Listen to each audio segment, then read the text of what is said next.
Assalamualaikum warahmatullahi wabarakatuh. Alhamdulillahilladzi nahmaduhu wa nasta'inuhu wa nastaghfiruh. Wa na'udzu billahi min syururi anfusina wa min sayyiati a'malina. Faman yahdihillahu fala mudilla lahu wa man yudlil fala hadiya lahu. Asyhadu an la ilaha illallah wa asyhadu anna Muhammadar Rasulullah. Amma ba'du. Yang terhormat Kiai Haji Bagus Hamdin Ani selaku pengasuh Pondok Pesantren Matlaul Anwar Nahdlatul Ulama yang juga merupakan Ketua Umum PB Malno, juga Ketua Umum Majelis Ulama Indonesia.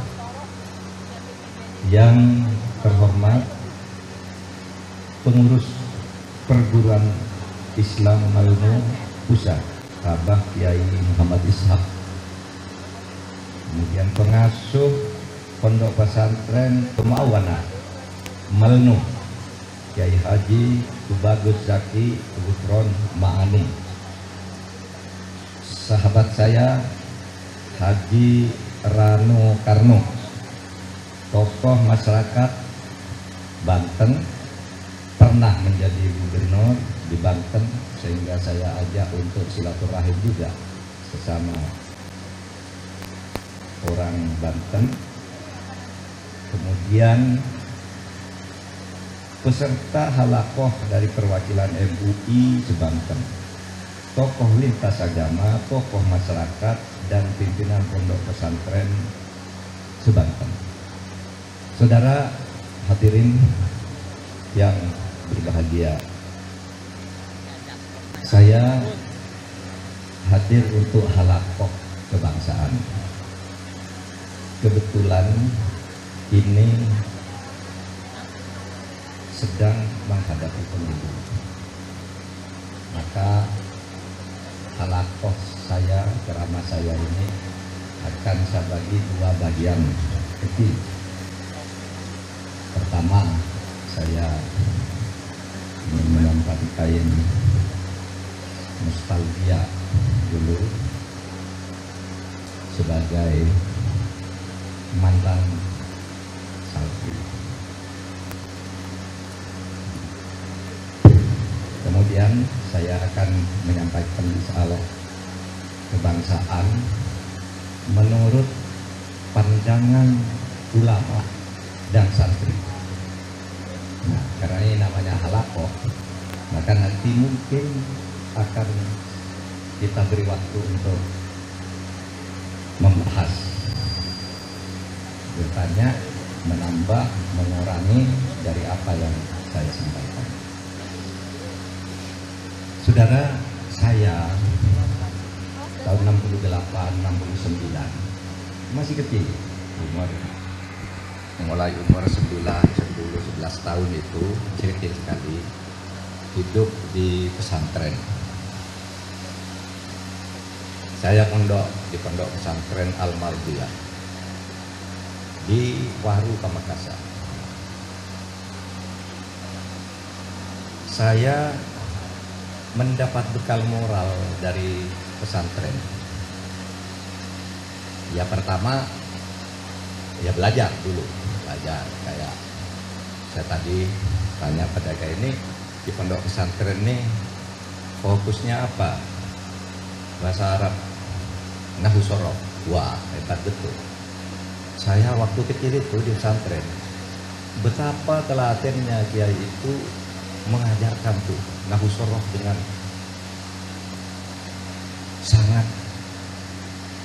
sangat telaten. Karena bahasa Arab itu rumit. Oleh sebab itu, orang yang sudah bisa bahasa Arab itu biasanya nahwu sorofnya sudah ngelotok. Misalnya begini, satu kata di dalam bahasa Arab yang disebut dhamir itu terpecah menjadi 10, dan itu harus hafal. Lalu dhamir itu ada wazannya. Wazannya itu terpecah menjadi 32. disederhanakan menjadi 22, lalu 10 atau 12 dihafal. Ya. Jadi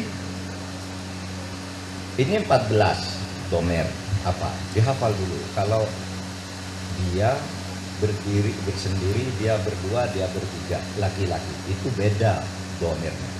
Dia sendiri, dia berdua perempuan, mereka banyak perempuan, beda lagi domer dan seterusnya.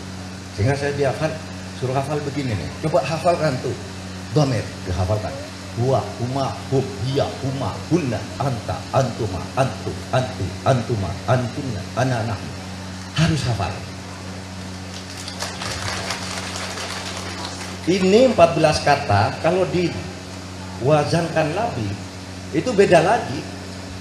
Kalau huwa, dia, misalnya, dia Rano Karno, huwa Rano Karno, dia kemarin makan, huwa akalan.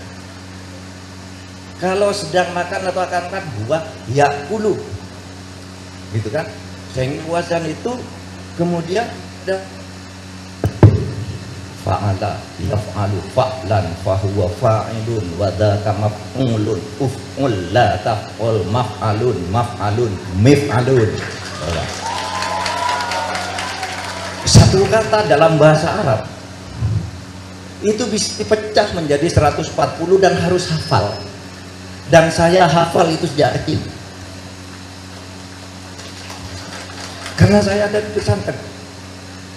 Itu harus betul tekun, karena setiap perubahan kata, misalnya tajwidnya aja salah, itu artinya salah. Ada orang gini bilang la ilaha illallah, tidak ada Tuhan selain Allah. Tapi kalau Anda katakan la ilaha illallah, itu artinya terbalik. La ilaha illallah, sungguh Tuhan itu adalah yang bukan Allah. Sungguh Tuhan itu kecuali Allah, Tuhan kecuali Allah. Nah itu kalau elahnya pendek. Beda lagi kalau beda. La ilaha illallah, bukan illah tapi illallah. Tidak bertuhan kepada Allah artinya. Oleh sebab itu nahwu shorof itu penting. Dan itu digembleng di pesantren sejak kecil. Yang sulit didapatkan dengan baik di sekolah-sekolah yang resmi, kalau tidak di pesantren yang siang malam. Saya dulu kuliah sampai ke sastra Arab UGM, Fakultas Sastra dan Budaya jurusan Bahasa Arab. Ketika saya masuk 3 tahun pertama itu seperti tidak diajari apa-apa. Kenapa? Oh, saya sudah hafal tuh sejak di pesantren pelajaran gitu. Waktu kecil semua tuh diajarkan di situ semua. Itu di UGM program S1, sehingga saya ini belajar apa lagi, saya ini sejak kecil sudah belajar kayak gini. Dimulai lagi dari huwa, huma, hum, ya huma, saya lebih hafal dari dosennya. Karena saya di pesantren. Nah hadirin sekalian, tradisi keilmuan di pesantren juga hebat. Tradisi keilmuan di pesantren juga hebat. Coba saudara bayangkan di abad pertengahan. Abad pertengahan itu adalah abad antara sekarang dan abad 0. Kira-kira tahun 1000, 1100, atau 1400. Itu ilmu pengetahuan di dunia ini dikembangkan oleh orang Islam. Karena apa? Orang Islam mengembangkan ilmu itu karena apa tuh? Karena dia ingin beribadah. Beribadah itu hanya bisa bagus mereka berilmu. Di Al-Quran itu disebutkan ulama yang sebenarnya itu mereka yang berilmu. Orang yang takwa kepada Allah, takut kepada Allah itu hanya orang yang benar-benar berilmu. Innama yahsyallah min ibadihil ulama. Oleh sebab itu lalu di dalam Islam itu berkembang masuk ke Eropa. Ilmu astronomi, misalnya sejarah, ilmu politik. Kalau kita tuh namanya falak, ilmu falak. Sehingga lahir sastrawan besar, seniman besar lahir. Bahkan saudara, siapa ketika Islam datang ke Timur Tengah, Arab, Mekah, Madinah itu orang bodoh-bodoh, nggak ngerti apa-apa dalam ilmu pengetahuan. Hanya di situ berkembang syair, namanya syair-syair Arab itu. Tapi ilmu pengetahuan, teknologi itu tidak banyak berkembang. Berkembangnya di Yunani. 1000 tahun sebelum datangnya Islam, ilmu pengetahuan sudah berkembang di Yunani. Ilmu logika, matematika, ilmu hukum, ilmu politik itu sudah datang sebenarnya ilmunya. Ketika Islam masuk, di Arab itu masih agak terbelakang. Itu sebabnya lalu sering disebut kaum jahiliyah di sana. Orang bodoh-bodoh. Meskipun teknologi itu tentu sudah ada. Karena orang hidup perlu teknologi, perlu ilmu. Baru sesudah Islam masuk, hanya 1 abad sesudah Nabi wafat, karena perintah mencari ilmu itu, lahir seorang tokoh Islam namanya Al-Farahidi.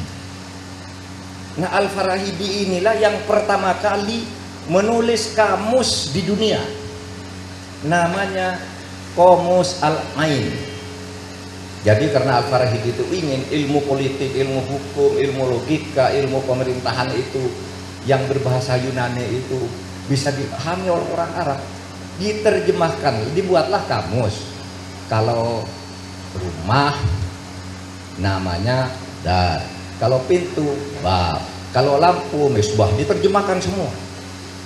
Diterjemahkan sehingga ilmu kemudian berkembang di dunia Islam dan dikembangkan kembali di Eropa ketika Eropa tenggelam di dalam abad kebodohan. Itulah yang disebut Renaissance. Nah, di antara para penemu ini, penulis Qomus Al-Ain namanya Al-Farahidi, itu juga yang menurut sebuah literatur menemukan cipta tangga nada. Do, re, mi, fa, sol, la, si, do, gitu. Itu sebenarnya kata dari duror mufassilati. Do, re, mi, fa, sol, la, si. Duror mufassilati ini diciptakan oleh Al-Farahidi. Kalau kamu nyanyi, katanya, agar setiap bertemu apapun pasti ketemu dengan duror mufassilati ini. Duror mufassilati itu artinya rangkaian mutiara. Masuk ke Italia lalu menjadi do, re, mi, fa, sol, la, si, do, re, mi, fa, terus. Sehingga kita bisa menciptakan lagu bermacam-macam dengan mengacu pada duror mufassilati ini. Maka tadi saya tanya, sholawat Badar dengan irama tadi itu salah satu saja dari irama yang banyak tentang sholawat Badar. Misalnya sholawat Badar itu ketika pertama kali dikumandangkan atau dipopulerkan, bahkan ada yang bilang diciptakan ya, di Jawa Timur, itu sholawatnya lagu perang, karena pada waktu di tahun 63 lawan PKI, sehingga lagunya itu sholatullah salamullah ala toha rasulillah, sholatullah salamullah ala yasin habibillah, sambil pegang pedang dan penjalin rotan untuk berperang melawan PKI waktu itu tahun 63. Tapi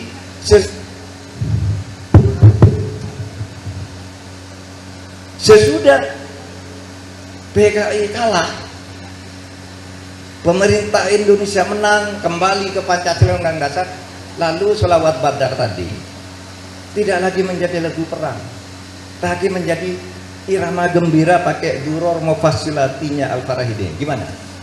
Sholatullah salamullah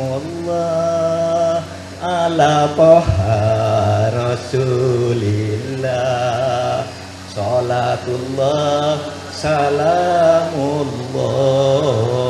ala yasin habibillah.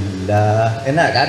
Kalau tadi itu lagu perang, sekarang lagunya sama pakai duror mufassilati Al-Farahidi.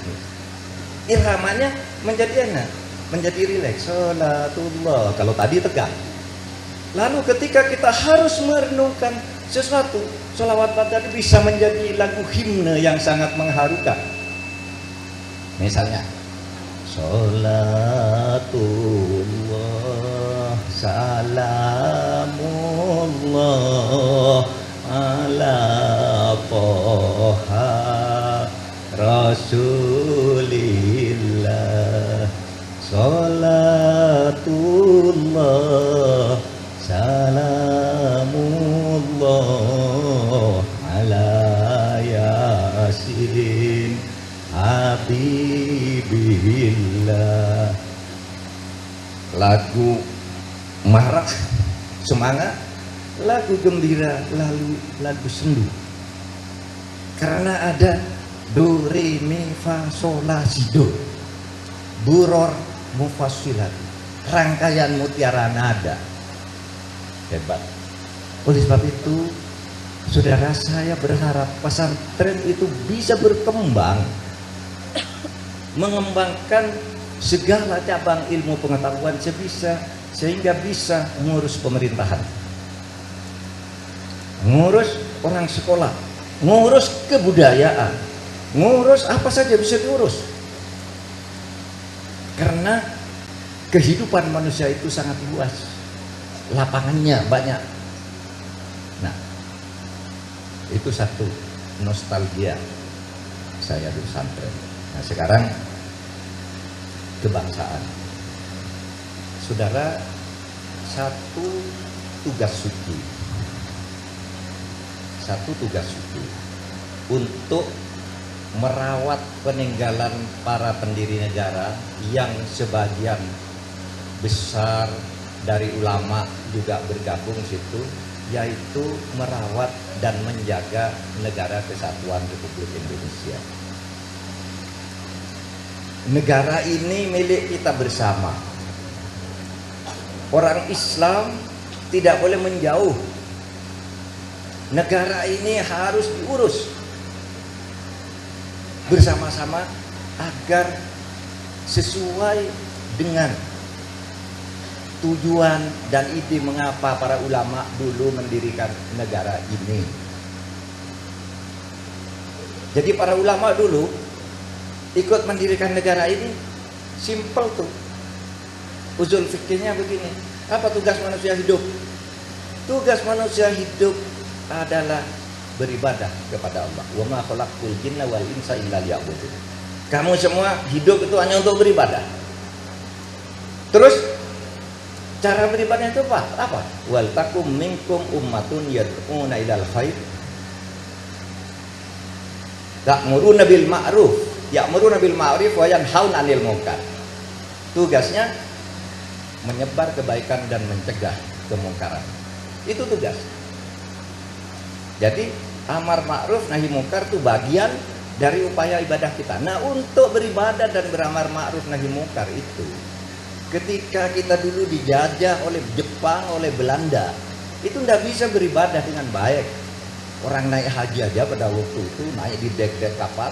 Dan dulu waktu saya kecil, kalau orang naik haji itu, Bapak Ibu sekalian, orang naik haji itu dulu tidak ada di rukun haji yang ada di Islam, tapi di Indonesia ada. Apa? Dibungkus kain kafan lalu disolati kayak orang mati. Kenapa? Karena dulu kalau orang naik haji itu biasanya mati lalu mayatnya dilempar ke laut, tidak ada yang mensolatkan. Jadi disolati duluan. Saudara lihat film Di Bawah Lindungan Ka'bah, ya kayak gitu itu. Dulu zaman penjajahan. Kalau sekarang naik haji, Bang Rano Karno ini bisa 5 kali 1 tahun ke Mekah. Dulu nggak bisa beribadah begitu. Dulu Bang Rano ini nggak tahu apa beliau yang buat ya. Ada restoran Sidul. Ada ya, ya. Iya di hotel nanti ya di Mekah. Hah? Di Hilton. Coba orang Indonesia cari restoran Sidul anak sekolahan ini. Bisa, karena Indonesia merdeka, karena para kiai mendirikan negara. Kamu mau ke Mekah dulu harus mati di jalan. Sehingga dulu orang mau naik haji itu udah sholatkan dulu, kenapa? Nanti dia mati dilempar ke laut tuh oleh Belanda. Kamu lempar ke laut, diganti batu gitu, lempar ke laut, sudah dimakan ikan. sudah diikhlaskan oleh yang memberangkatkan, oleh keluarganya. Yang bisa pulang itulah orang yang hebat-hebat. Karena dulu jalannya panas. Nah sekarang saudara kalau ke Mekah, wah sudah enak naik pesawat. Pesawat pun bisa yang kelas ekonomi, bisa yang kelas VIP. Saudara mau minta haji yang cuma 4 hari bisa selesai. Kalau dulu berbulan-bulan sampai misalnya mendarat di Jeddah, jalan kaki lagi ke Mekah itu jauh banget pakai unta barangnya. Nanti dari situ ke Madinah terus balik lagi ke sana, nunggu datangnya kapal. Tapi begitu Indonesia merdeka, orang naik haji itu terlayani dengan baik.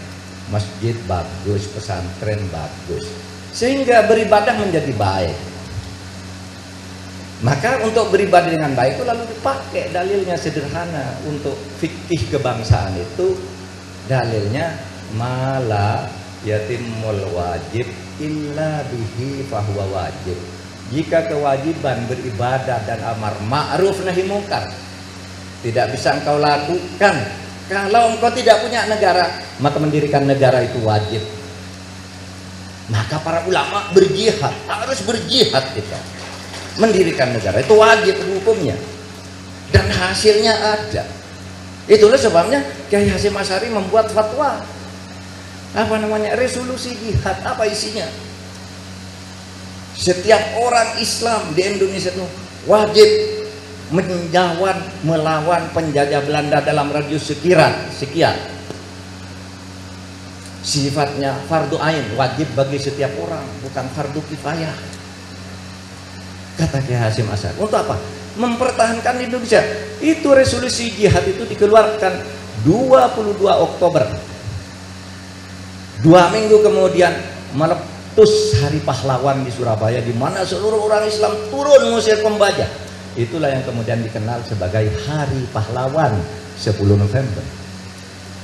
Oleh sebab itu sekarang kita punya 2 hari besar nasional. 1 hari Santri Nasional, yaitu tanggal 22 Oktober tahun 1945 sebagai hari ditandatangani resolusi jihad oleh pimpinan Nahdlatul Ulama di Surabaya.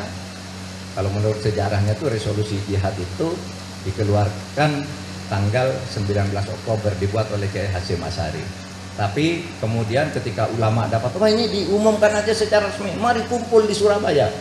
Para kiai se-Jawa kumpul, keluar, dibacakan nih resolusi jihad tanggal 22 Oktober.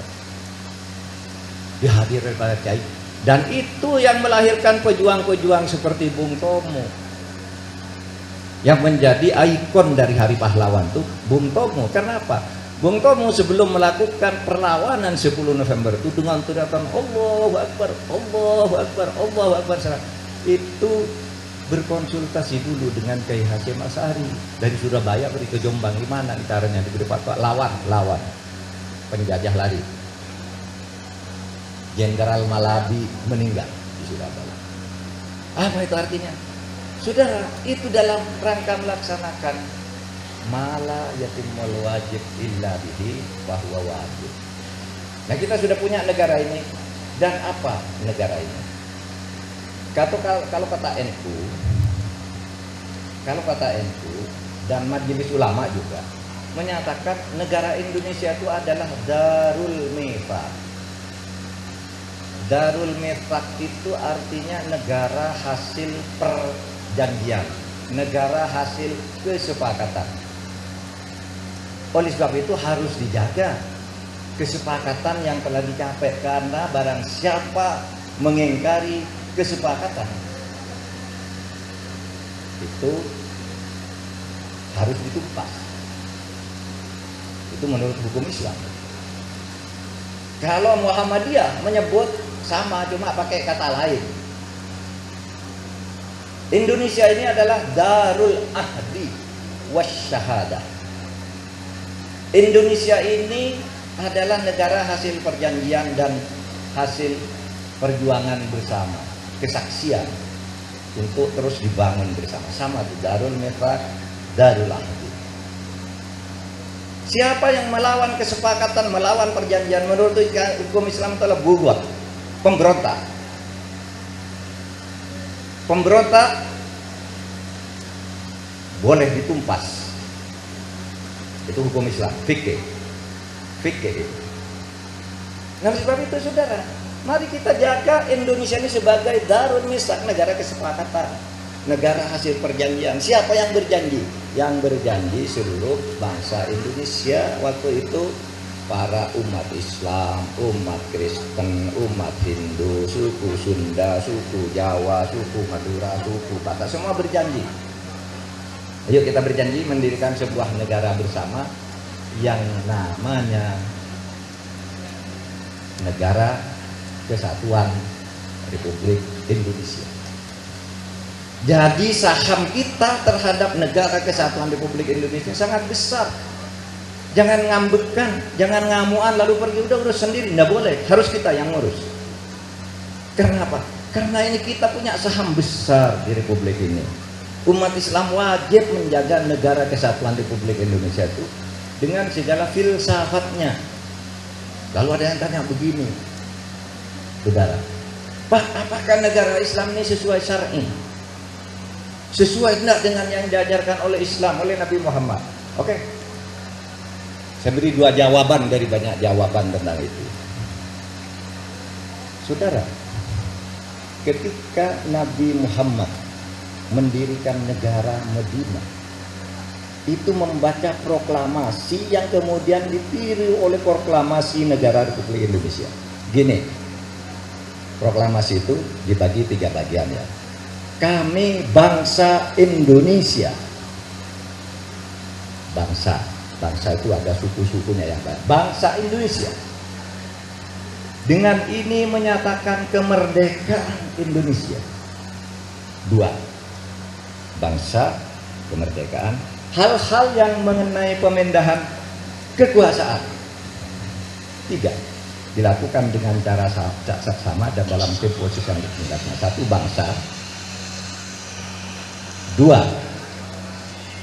Kemerdekaan. Yang ketiga, pengambilan kekuasaan pemerintahan dari penjajah. Itu proklamasi. Coba yang di pesantren pasti hafal, kecuali yang tidak hafal.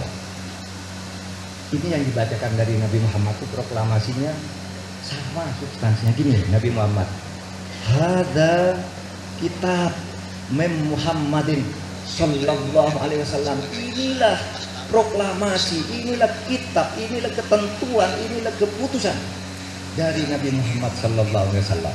Apa isinya? Itu proklamasi. Inilah kitab, inilah pernyataan dari Nabi Muhammad. Kalau dulu yang menyatakan itu Nabi Muhammad, kalau di Indonesia Soekarno Hatta. Inilah pernyataan. Apa isinya? Kami bangsa Indonesia.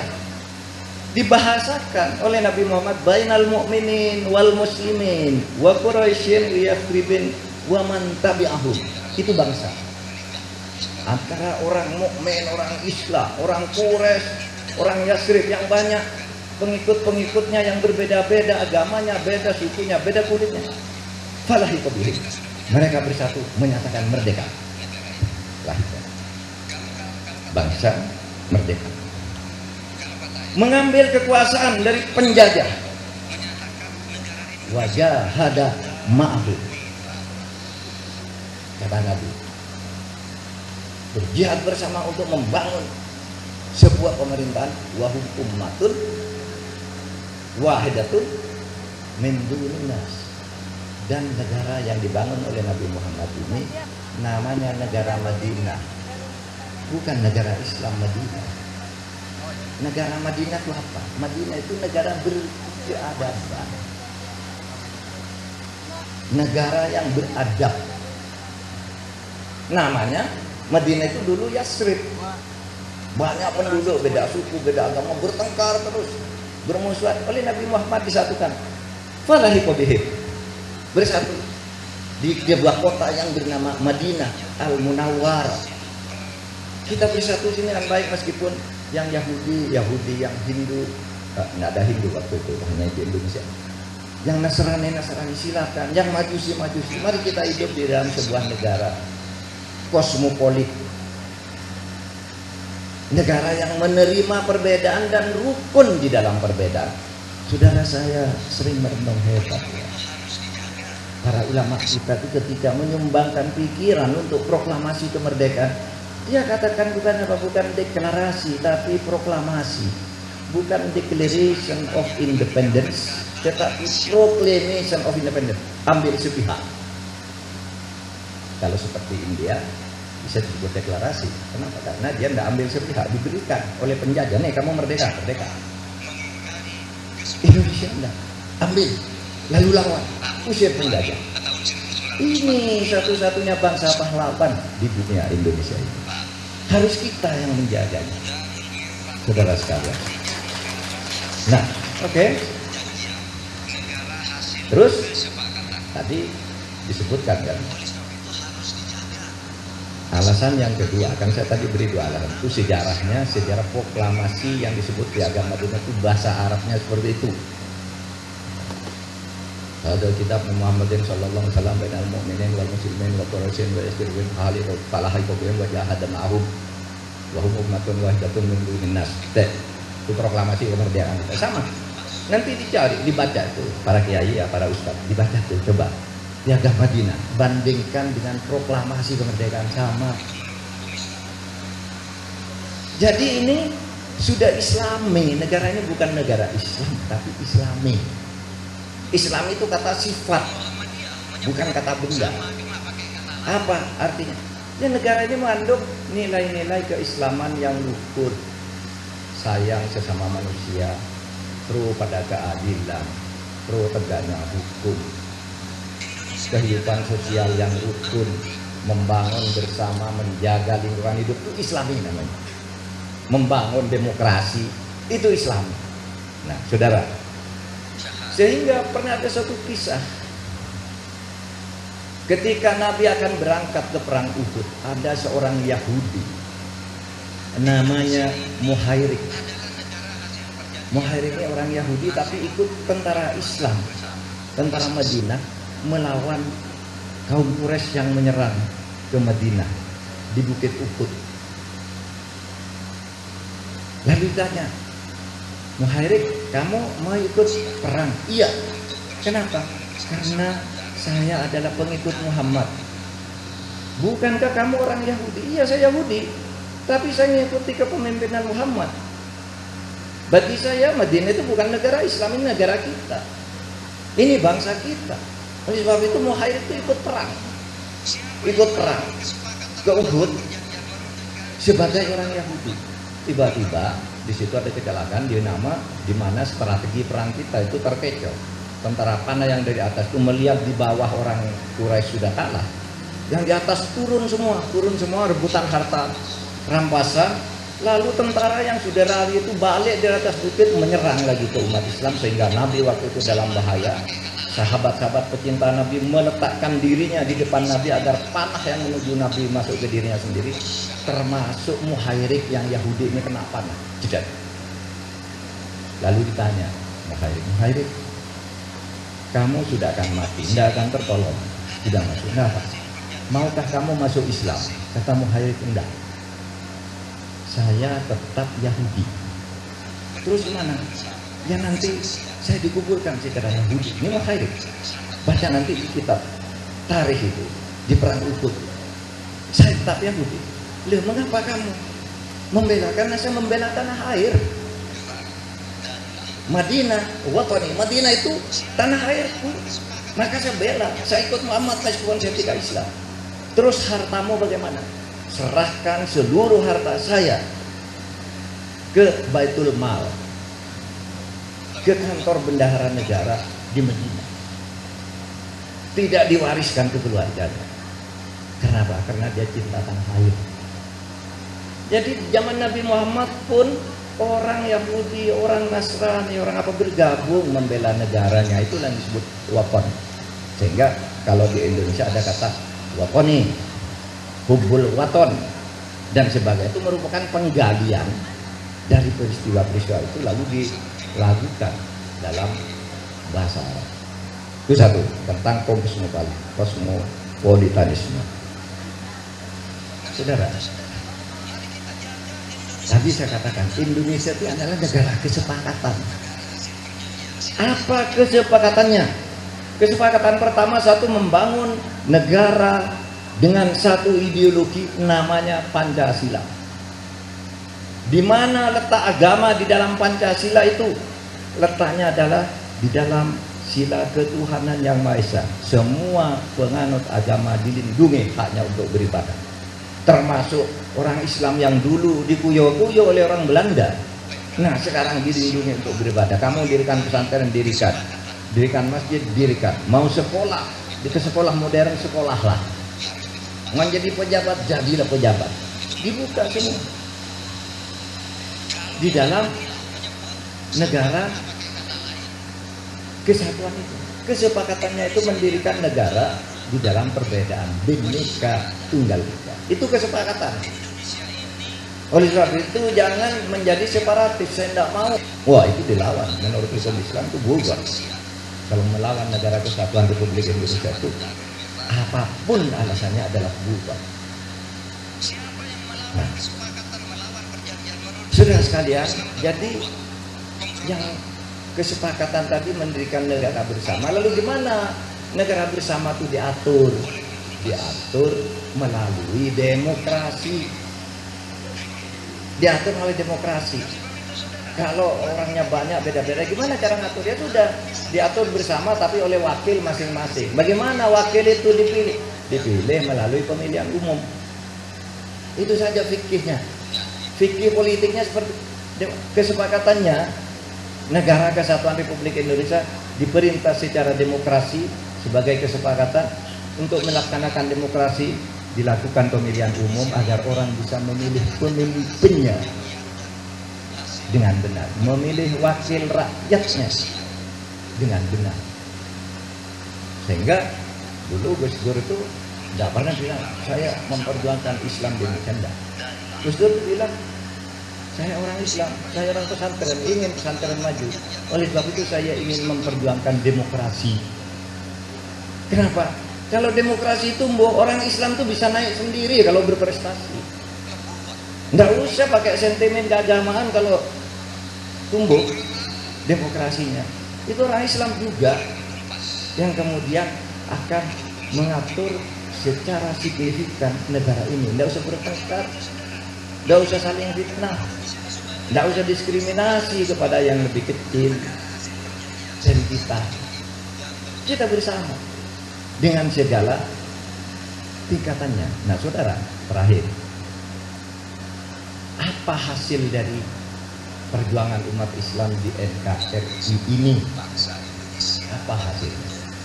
Sekarang umat Islam itu mengalami mobilitas sosial vertikal naik yang luar biasa. Waktu saya kecil, saudara, tidak bisa membayangkan. Waktu saya kecil nih, umur 10 tahun, tidak bisa membayangkan bahwa ada orang Islam bisa jadi jenderal, orang pesantren bisa jadi jenderal juga. Orang pesantren jadi menteri enggak? Tahun 70-an. Jadi polisi ke tingkat kopral aja enggak.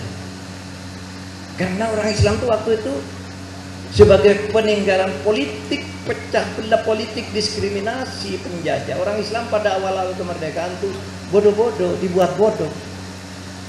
Tapi saudara, pada tahun 52 Kiai Wahid Hasyim, Menteri Agama dari Nahdlatul Ulama, dan Bahdir Johan, Menteri Pendidikan dan Pengajaran dari Muhammadiyah yang bergabung dengan Masyumi, itu membuat SKB bahwa lulusan pesantren itu disamakan dengan lulusan sekolah negeri.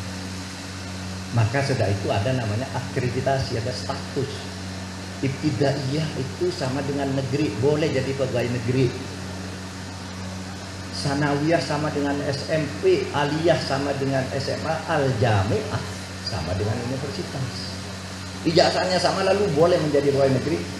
Itulah hasilnya kemudian tahun 53, tahun 60 kemudian nih anak-anak sekolahan yang ijazahnya jauh sudah jadi pegawai negeri di mana-mana. tahun 70 udah banyak sarjana hukum, dokter, insinyur itu dari pesantren. Jadi bawah negeri tahun 85 mereka udah masuk ke eselon 1, eselon 2, eselon 3. Di kantor-kantor pemerintah tuh ada pengajian, ada masjid gitu. Sehingga umat Islam tuh maju dengan adanya Negara Kesatuan Republik Indonesia. Tahun 80 sampai 80 muncul dokter-dokter yang hebat-hebat. Ada Syafi'i Ma'arif, ada Amin Rais, Nurholis Majid, lalu ada Gus Dur yang luar biasa tuh, memberi wacana kehidupan bernegara dengan Negara Kesatuan Republik Indonesia yang Islami. Sehingga itu umat Islam maju. Nah sekarang, saudara, kalau saudara datang ke jalan-jalan besar, sebab ada upacara keagamaan. Sekarang kalau saudara lihat tuh, polisi itu sudah punya baju seragam polisi muslimah. Dulu nggak boleh. Tuh sekolah aja dulu nggak boleh pakai jilbab. Sekarang polisi aja punya, tentara punya pakaian muslim, pakaian dinas muslimah, pakai jilbab. Kalau misalnya ngawal Bu Iriana, ngawal Bu Mahfud, itu pakai jilbab. Dulu jilbab itu dianggap kotor, dianggap terbelakang. Sekarang ada polisi. Waktu zaman Pak Sutarman nih, gambar pakaian polisi muslimah di seluruh Indonesia ini pakai jilbab, pangkat di sini tetap. Kenapa? Karena Islam itu semakin maju dan berperan secara proporsional. Oleh sebab itu jangan jauhi negara, jangan jauhi negara. Nah, saya sering cerita begini, ketika saya baru menjadi Menko Polhukam itu sering bepergian dengan Panglima TNI Pak Hadi Santo, Hadi Cahyadi, dan Pak Tito Karnavian, mantan Kapolri Jenderal di Bintang 4 yang cerdas kemudian menjadi Menteri Dalam Negeri. Tahu enggak? Kalau saya berkunjung gini nih, saya dan Pak Tito itu yang satu jadi khotib, satu jadi imam. Ya. Satu jadi khotib, satu jadi imam. Karena sekarang Kapolri pun sudah bisa jadi khotib. Ngajinya bagus Pak Tito. Polisi itu. Dulu waktu saya kecil mana ada pula polisi jenderal gitu mau sholat di depan umum. Dulu malu. Apalagi zaman Pak Harto gitu, bilang assalamualaikum gitu malu. Sidang kabinet tidak ada assalamualaikum. Sekarang assalamualaikum minal aidin wal faizin. Waktunya sholat, sidang diskors, kita sholat. Budaya Islam hidup. Nah, Pak Hadi Cahyanto, naik pesawat dengan saya berhenti di Makassar, mampir dulu di VIP. Saya berpikir, saya sih nanti sholat di Jakarta aja bisa jamaah taksir. Kalau Pak Hadi pamit, minta izin, saya mau sholat dulu. Sholat ya, jenderal sholat. Dulu tahun 80-an tidak ada Pak. Sholat tapi sembunyi-sembunyi, takut diketahui oleh bosnya. Sekarang Islam sudah maju, sudah menjadi bagian tak terpisahkan dari negara ini. Santri nih bisa jadi menteri, bisa tuh santri, bisa. Dulu tidak bisa, orang pesantren apa ya, paling hafalnya Allahumma tasrif gitu. Qiraah lah yang paling banyak kalau tajwidnya bagus gitu. Tapi sekarang yang jadi menteri banyak itu Pak Ali Shihab, santri Bu Khofifah, ya santri Muhaimin, ya santri banyaklah santri ya Zakasi Nur, Malik Fajar, macam-macam itu santri yang dulu tidak pernah terbayangkan bahwa itu akan jadi. Oleh sebab itu akhirnya Bapak, saya masih punya waktu sebentar untuk berdialog. Saya ingin katakan, mari kita sambut pemilu ini untuk merawat demokrasi.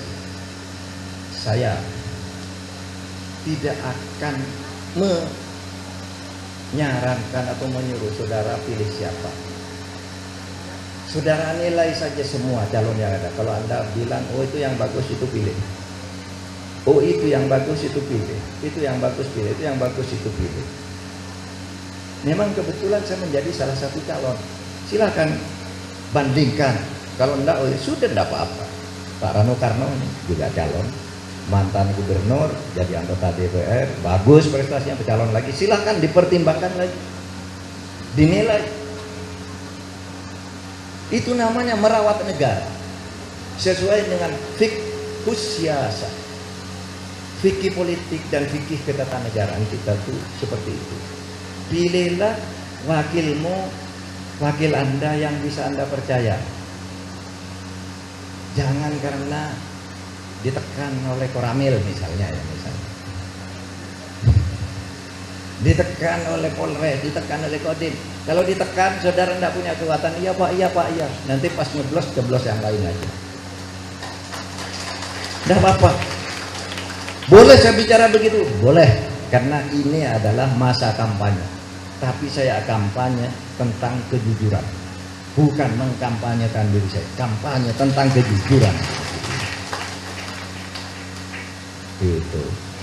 Sekian Pak Kiai, terima kasih ya atas undangannya. Saya akan memberi waktu kalau ada yang akan bertanya, akan bicara. Kalau enggak, ini acara bisa diakhiri. Saya kembali ke ini dipimpin dong, dipimpin Mbak. Siapa yang mau tanya dipanggil satu-satu.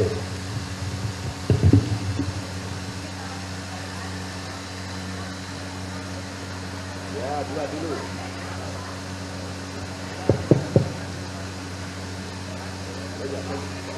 Saya duduk ya.